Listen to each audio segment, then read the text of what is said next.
In 1971, John List was a 46-year-old accountant living in a grand Victorian mansion in Westfield, New Jersey. He was conservative, meticulous, intensely religious, to outsiders painfully dull. Inside his head, though, something was collapsing.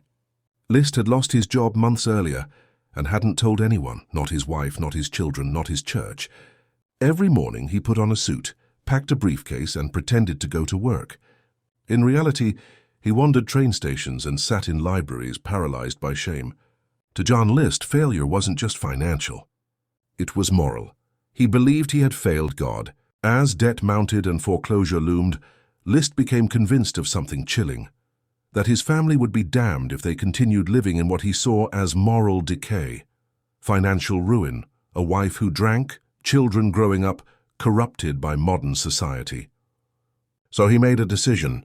On November 9, 1971, while his family went about their normal routines, John List calmly murdered his wife, mother, and 3 children, one by one, inside their home.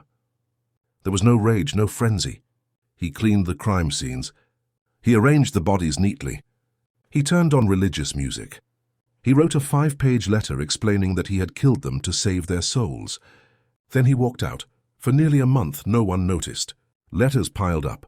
Lights stayed on timers. Neighbors assumed the family was traveling. When police finally entered the house, they found the letter and a man who had vanished. John List started over completely. He changed his name, got another accounting job, joined a church, remarried, became a respected community member, and for 18 years he lived an ordinary life, carrying the belief that what he had done was tragic, but necessary. He was finally caught in 1989 after a bust created from old photos aired on America's Most Wanted. A neighbor recognized him. When arrested, List showed no emotion. At trial, he never denied the murders. He insisted he felt sorrow, but not guilt. He still believed he had acted as a good father. He was sentenced to life in prison, where he died in 2008. The disturbing part isn't the violence. It's this. John List didn't see himself as a monster.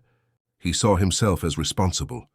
And that mindset, quiet, rational, convinced of moral superiority, is far rarer and far more dangerous than rage.